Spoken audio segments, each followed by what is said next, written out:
Bolin himself said something very interesting about that. Somebody asked him in an interview once, did you sell out to gain popularity and, in commercializing your music? And he said, no, it's not commercialized. He said, the music is still the same. I just timed it in such a way that it's more popular now.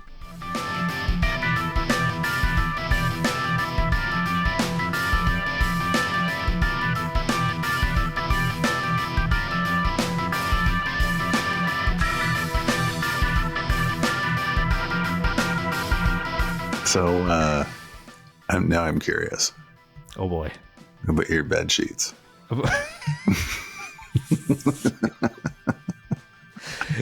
Clearly we were not talking about anything before hitting record here. You're kidding. It's been a while ago.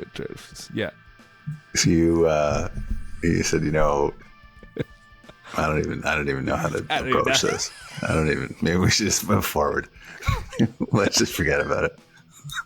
Sorry. Hey, P, you brought it up. All right. You want to know about my bed sheets? Yeah. You closed the conversation by saying, Brent, we're from different generations, man. And I said, okay, let's get started. Yeah, but now people have no idea what we're talking about. They don't even have any.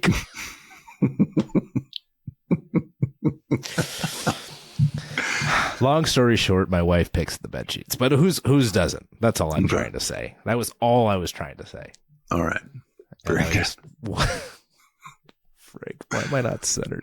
Center me up. Damn it. All right. Man. What are we talking about tonight? Other than your bed sheets. Other than my bed sheets. I can tell you one thing about my bed sheets. They're so staticky. They make me one electric warrior.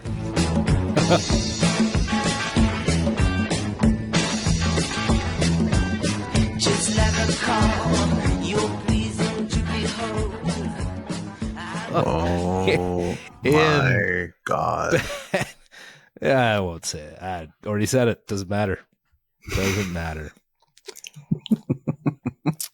Hey, what is that? Yeah, what do you think? Is that a Moscow Mule? It's just the only drink you can have out of this thing. It's true. So yes, 100% it is. It is for real?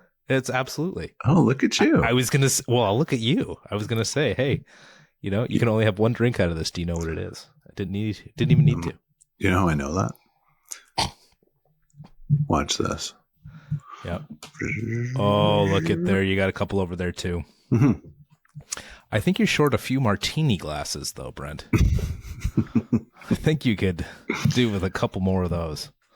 There's a lot of martini pouring in here, Alex. Is there? I was also every Friday at 5. It's martini hour. Yep. Oh, every Friday. Every Friday. Mm-hmm. It's like on the Flintstones, that whistle.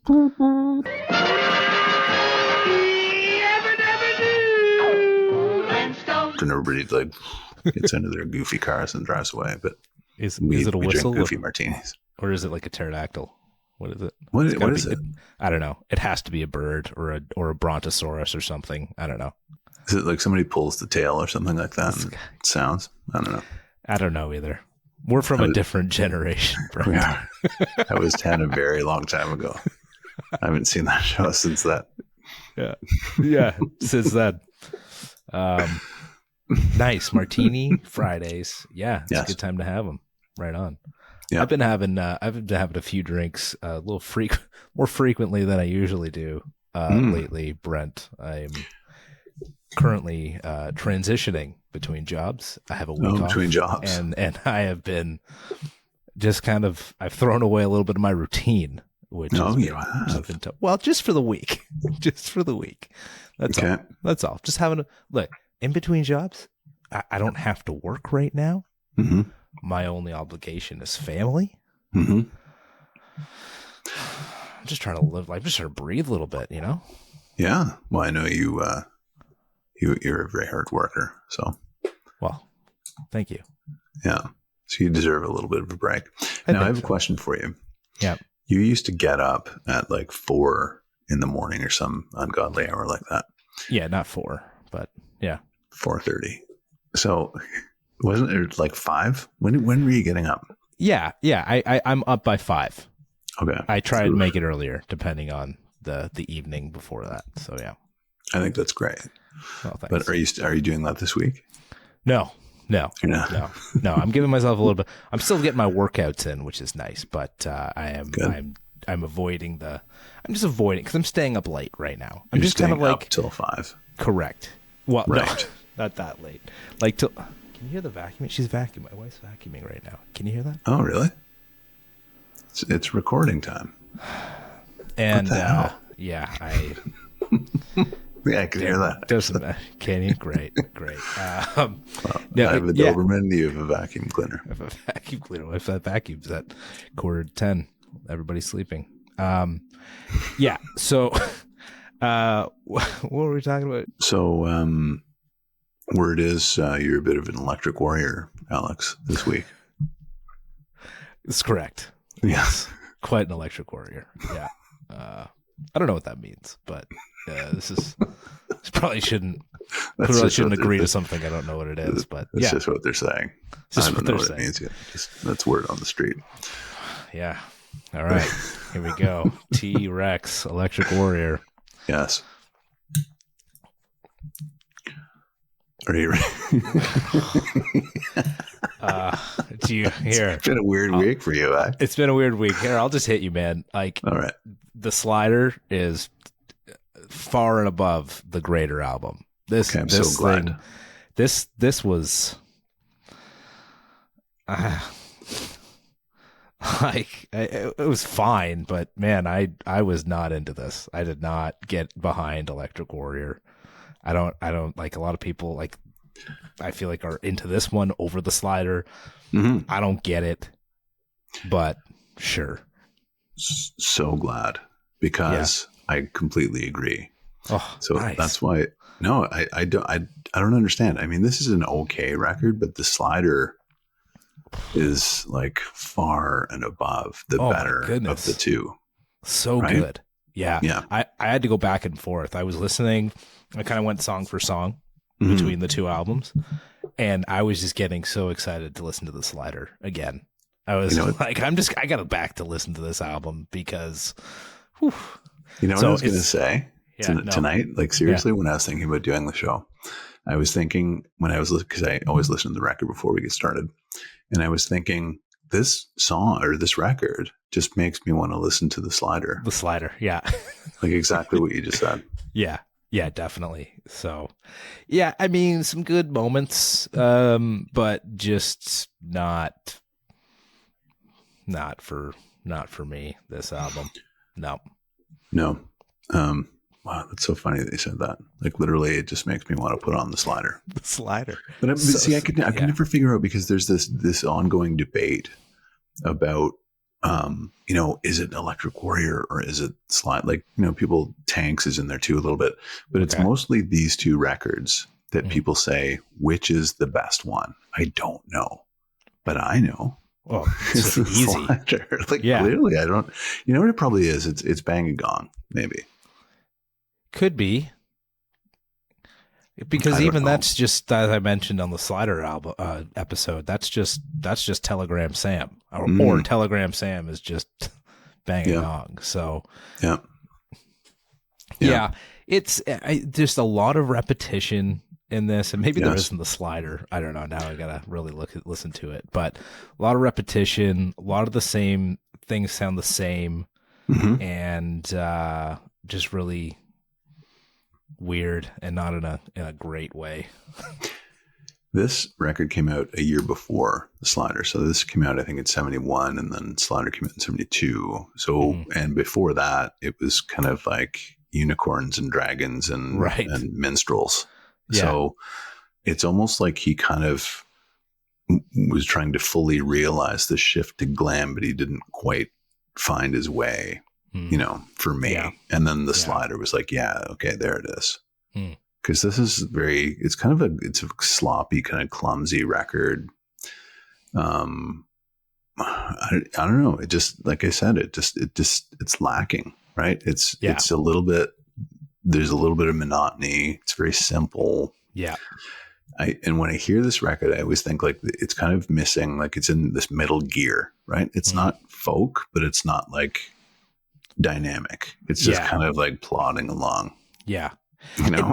And I mean, he shows his different styles, his different inspirations and influences of music in this one. And I almost think it's like, it's too much, like too different at times between some of these songs. Like, I mean, they all kind of sound, like I said, similar, but you know, I like kind of going between, just looking at them here, like Mambo Sun, The Cosmic Dancer, and Jeepster. Like those first three songs are just, I feel like they're all so different. And, yes, they are. And it doesn't, I don't know that it really works for me, just how different they are. And then you get into Lean Woman Blues after Monolith, and Lean Woman Blues is kind of like a bluesy song, but then Bang a Gong is like a pop rock song, and then Planet Queen, I'm kind of just ruining the episode now as I go through them. Good night, everybody. Yeah. Just right. And then Planet Queen is this, what is this? Like, honestly, I just kind of it was really disorienting listening to it. I was like, well, I don't know but I guess it's all Mark Bolan. And I guess maybe that's the idea. It's all very distinctively Mark Bolan. That's it. And, you know, that's the difference between this being Queen Sheer Heart Attack and Electric Warrior, because, you know, to your point, it is kind of varied, but the common denominator is like his kind of that tempo that's in a middle gear, and his kind of like, he has this like quavering kind of vocal that he isn't, like I said, he's still trying to find himself, or still trying to find that sound that we heard on the Slider. You know, it's funny. I just wish that maybe the Slider had the Electric Warrior album art, and then it all would have been great. Like that would have been perfect. I know, it's pretty cool. Yeah. I mean, if like, you just switch those album arts, you're like, you know what? The Slider looks like it should be for this record. That's right. That album art. But yeah. So. All right. Well, we don't have to go through all the tunes, but let's go through a few. Sure. It's cool that we agree on that. Me too. We come from a different generation, you know, and you've never seen my sheets, Alex, so you don't know that for a fact. Or have you? Do you remember that one time I disappeared at your party? You didn't know where I was. What? I know. It wasn't Fleeter who puked in your bed. Okay, so from a different. Cut that part out. Okay, go ahead. Go on. Sorry. I don't know where you were going. I don't know if you remember. Mambo Sun. No, I was going to say, it's cool that we agree on that, because a lot of people don't. Like I said, there's this consensus of like, we don't know which one's better. So if you're watching, it's a Slider. It's a Slider, 100%. Anyway, no contest. Yeah. So we'll run through. Mambo Sun is, I mean, see, that's the funny thing is when I hear the first little bit of it, I think like it's kind of cool, but then it's almost monotonous towards the end, you know, and it's very lazy. Mm-hmm. So there's this kind of laziness about this whole record, you know. Yeah, that's it.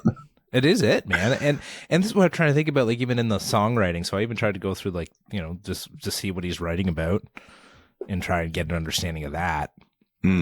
Which we come from a different generation, so I don't know. I don't have any idea about lyrics. But even that, I'm like, You know, somebody mentioned that, you know, you throw this album on when you're driving down the highway. It's a good cruising album. I was like, maybe Mambo Sun's a good cruising song, but not Cosmic Dancer. So no, Christ, I don't know. You know? No. I mean, Mambo Sun is how long is this song? It's 3 minutes and 41 seconds. Yeah, it could easily be 2.5. Yes. And be just as impactful. It gets a bit repetitive for sure. Yeah. And Cosmic Dancer, also repetitive, but like that. And there's that kind of the funny thing that I always think of when I think of this song is that weird rhyme and couplet, womb and tomb, right? Yes. Yeah. So it's like the cradle to the grave, but he says like the womb, you start in the womb and the end in the tomb kind of thing. And he's like dancing the entire time. Just, I don't know. But see, again, it's like he used to be a folkie.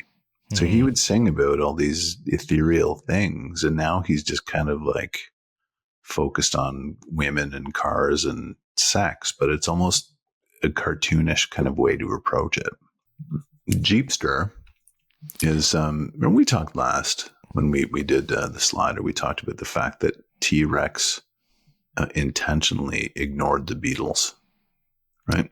Yes. And so he looked to, because this is again 71, so really just post Beatles. He kind of skipped back over the Beatles, and he was into like Tommy Rowe and like Buddy Holly and that stuff. And you can really hear that in this song. Yeah, it's funny because I think I said this on the slider too, feeling a little bit of Beatles inspiration somewhere, but I can feel it. I can feel some Beatles, what I think it was Beatles. I think even in this tune as well. So,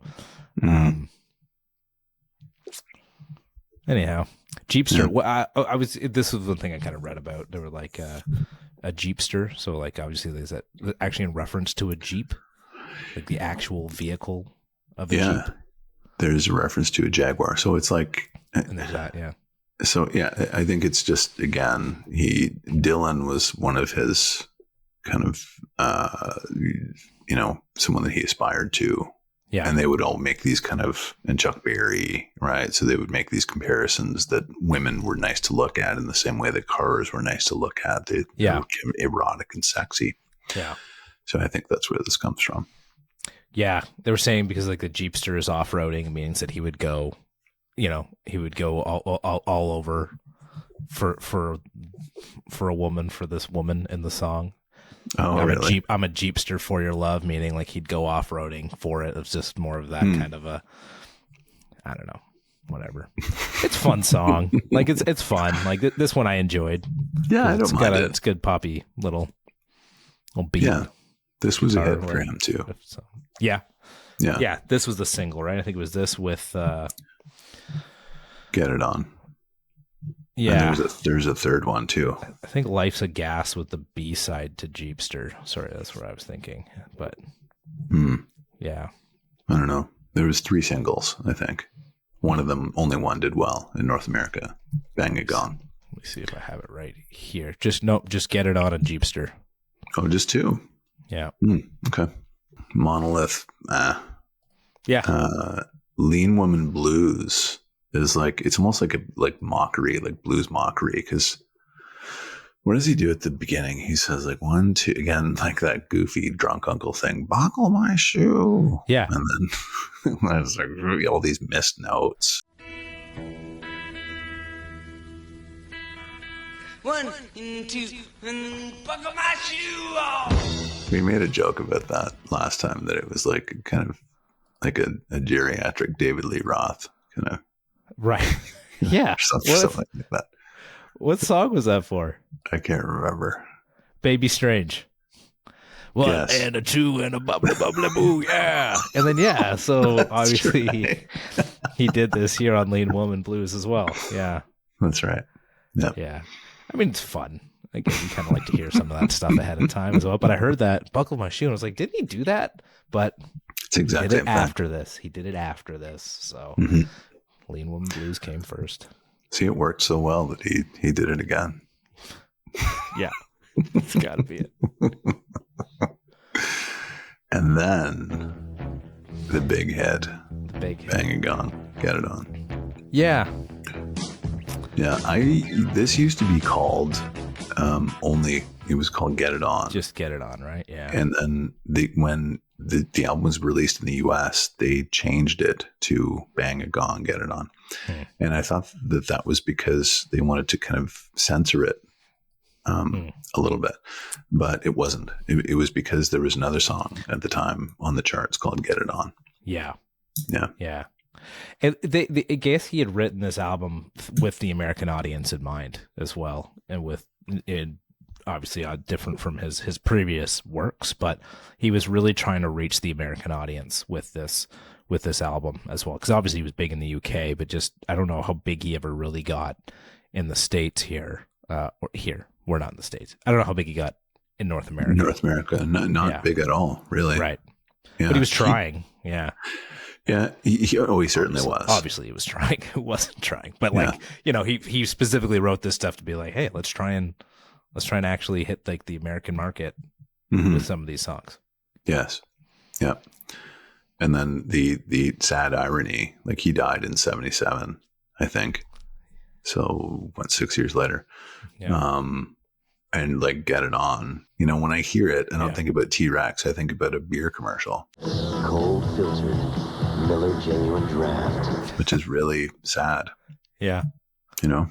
I don't know. We must come from a different generation. It's a pretty fun song. Like, you know, as overplayed as it is. Yeah. Oh, it is. It's certainly good. a good song for sure. Yeah. But I kind of wish that it wasn't, you know, it is not his fault, but at the same time, it's a shame that I recognize it as a corporate shill and not a rock and roll song. Corporate shill. Planet Queen. I like the chorus. No, I like the chorus in Planet Queen. But it's alright. Love is what you want. Flying souls to take me away. It's kind of cool. Oh yeah. Yeah. Not you. Again, it's just like, what does he say? Something about your daughter? Like, it's just, I don't know, man. I don't get it. It doesn't. It's a nice slower version, slower song, slower-ish song. But again, it's reflective of the whole record. It's just got that kind of middle gear, kind of lazy. It never really gets going. Yeah, no, it's just repetitive. Repeats the same stuff, and I'm just like, get on with it. Mm-hmm. And then, is it Girl or? Well, yeah. Girl is next, I think. It used to be called Electric Witch, I think, when they were recording it. I like the horn in this. It was a nice touch. But you know what it reminds me of? That's another thing about this record, is that David Bowie was kind of, you know, very aware, hyper aware of Mark Bolan. Mm-hmm. And really didn't have to be, because I think we talked about this last time too, Bowie just took off. Right. Yeah. When you listen to the horn in this song, it's kind of it just has a so what quality, you know, whereas you listen to the instrumentation on, you know, The Man Who Sold the World, Hunky Dory, especially Ziggy Stardust, like that stuff is so much more imaginative and sophisticated. But this is almost, again, it's cartoony, right? But, you know, it's interesting because Tony Visconti produced this, and he produced a lot of Bowie records.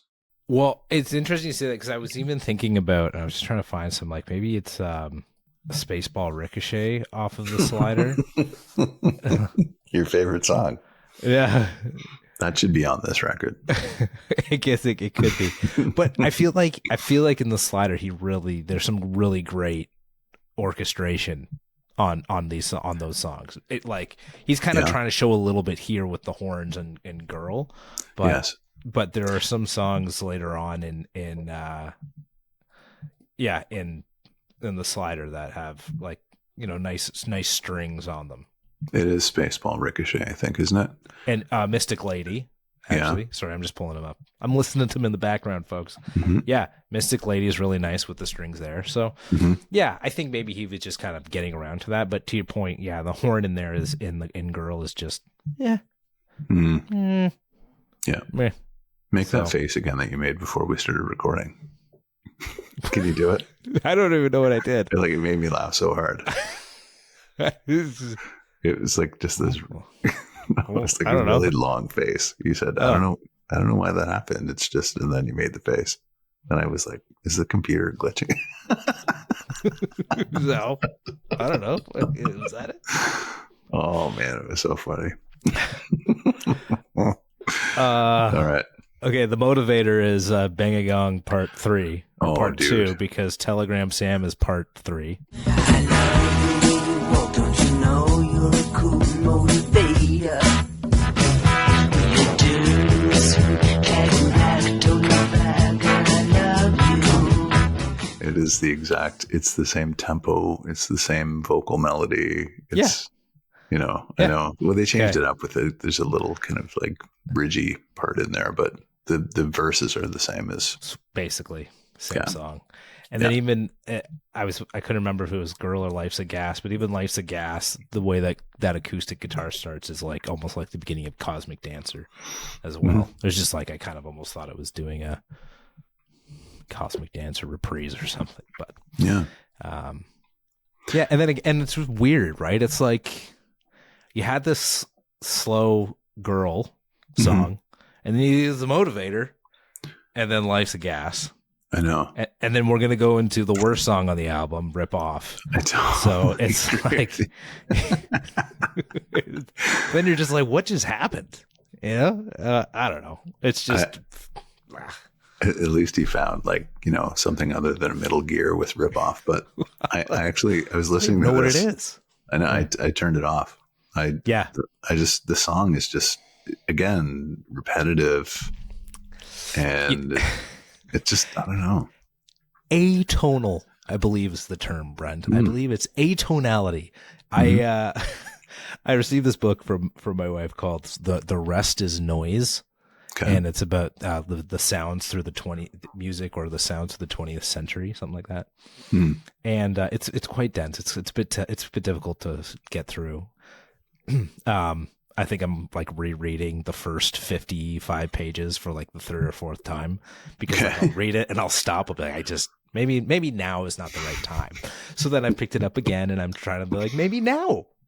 But the reason why it's difficult is because it's talking about music from like the early 1900s, from like Strauss and Mahler and Schoenberg and Faust and all these European guys that are making music, but basically pioneered atonality in music and like in really different like awkward sounds and C majors and A minors and it was just a lot of music talk and the stuff that I don't know and stuff I can't hear in my head, so that's why it's very difficult for me to read the book. But I have a feeling maybe that 10 years from now I'm going to pick it up and finally finish it.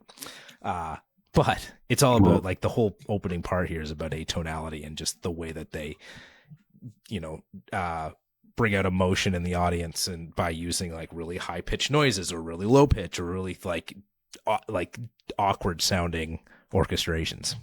I gave a talk on that once about tones and semitones and how they scare you. So do you know, based on what you just said, you don't pay a lot of attention to it, but there's a theory that happy songs are songs that go up one full step in tone, right? Okay. And that's called, it's like a major key. So if there's a song in a minor key, it only goes up a semitone, a half step. So the big joke is like, from E to F is like do, do, do, do, do, do, do. So what's that? Jaws. Okay. Exactly. But if it went up do, do, do, do, do, do, do, money, money, money. Now it's like an ABBA song, right? It's totally different. But it's only it's only a semitone. It's a half tone that makes that difference. So it's very scientifically very interesting. Yeah, that's a bit. Yeah, I clearly don't pay attention to that. Anyways, I just found it was interesting because I heard Rip Off and I was like, this is so just like discomforting to my ears. It's atonal. This is what Strauss and Mahler and Schoenberg were all. This is what they were doing back, and this is what people.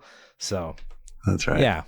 Anyways, just found it fitting, and I felt it was a good way for me to fit in the fact that I'm learning about Strauss and Mahler and Faust and Schoenberg.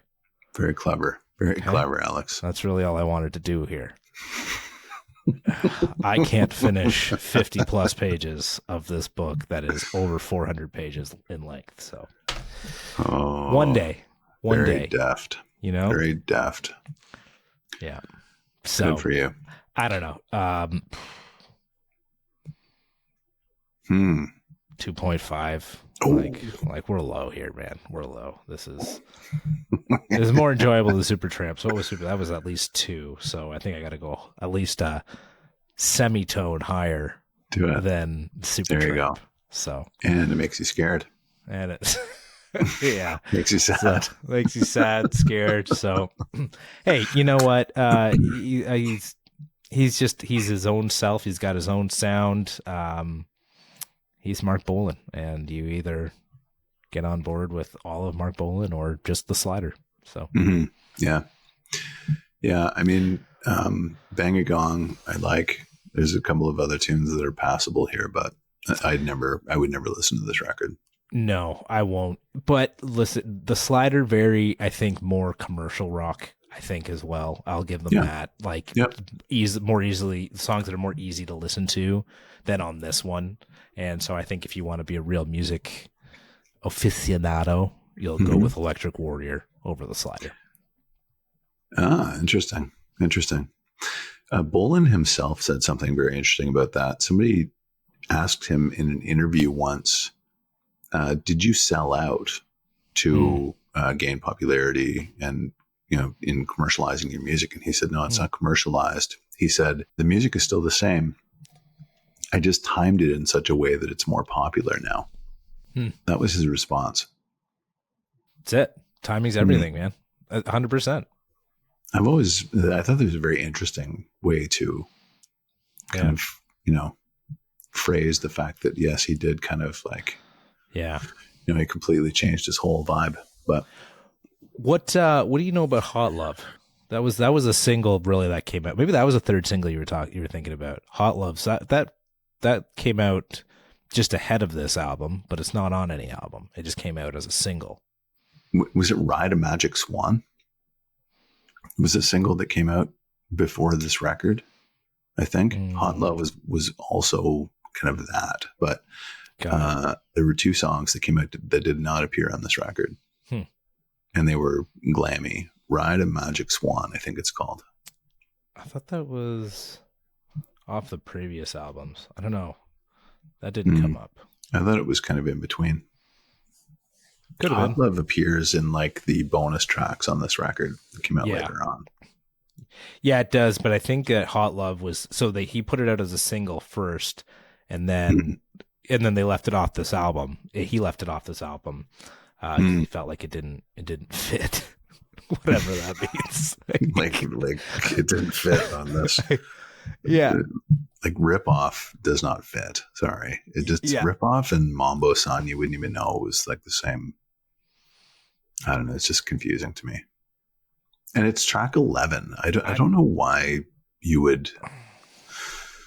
Why would you? Well, he was trying to say something here, I think. Like, that's what I think. I think he was trying to just end it on this different note. This atonal note. I just think he was just trying to be like, yeah, well, look at this. Look what I'm going to do here. I'm going to do more of this like heavier punky type of a feel. I can do this too. That's what it feels like to me. Could be. I also feel like just listening real quickly to Hot Love right now, I feel like it plays. It's a little too close to Bang a Gong as well and The Motivator. So I think if you put Hot Love on here, you would have had 3 songs that sounded just way too similar. So, anyways, it's just my unprofessional YouTube influencer. Yeah, that's all. It's just that. That's just what it is. Well, I always appreciate it. I know, as I do yours. Yep. Okay, man. How are we? How are we moving on from here? Yeah, rip off that Band-Aid. Yes. There's an album that we have not done it's kind of regarded as I hope so. One of the big ones we haven't done. Okay. Yeah. No, what are we at? Like 108 or something like that now, 109. And we have not done this one, and it's considered formative, so we should probably have a look at it. 100. We're at 100, and this is episode 116. Oh, what? Is it really? We haven't recorded an episode for like. I know, for a few weeks. I know. Hey, it's been anyways. Yeah. Sorry. So it's a big one. We haven't done it. Okay. It is Disraeli Gears by Cream. Ah, okay.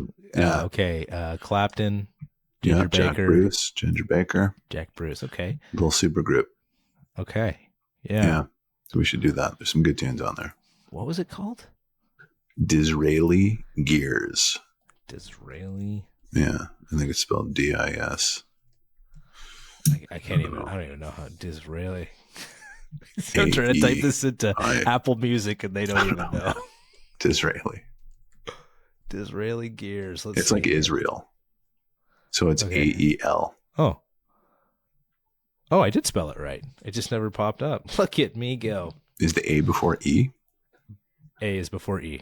Yeah, it's like Israel. You're right. Israeli, but with a D. Yeah. Disraeli Gears. Okay, great. Adding 67. Okay. Interesting. Let's do it. Yeah.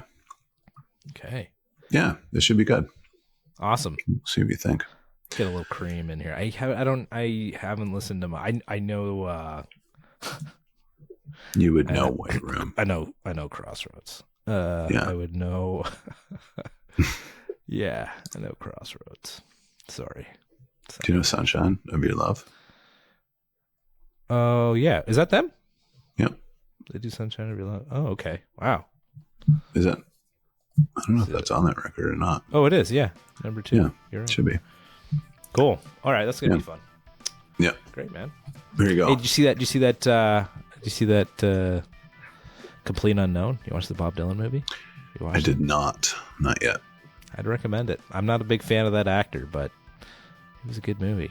Okay. Yeah. Was it on Netflix? Amazon? Disney Plus. Disney. Yeah. I have that. I'm on it. All right. Nice. You're a slave to the streaming platforms as well. Yeah. Yes, I am, sir. Yeah. Sadly so. You know what? Amazon Prime has got some really good documentaries. I mean, it's hit and miss. Some of them really. They got a ton, though. You're right. Really good stuff. But just obscure Jefferson Starship, they got all the classic albums. They got the classic albums episodes. So those are. Yeah, they do. Those are cool to watch. Yeah, for sure. Yeah. All right, man. All right. Well, we won't plug the devil too much longer here. No. Beelzebub. Beelzebub. Yeah, I know, but I was trying to think about like Bezos being Beelzebub. I see. Beelzos. It's a bad one. Time to pack it in. Been drinking too much this week. All right, Brent. See you later. All right. I'm going to go hang out with my bed sheets. There you go. I want to see them.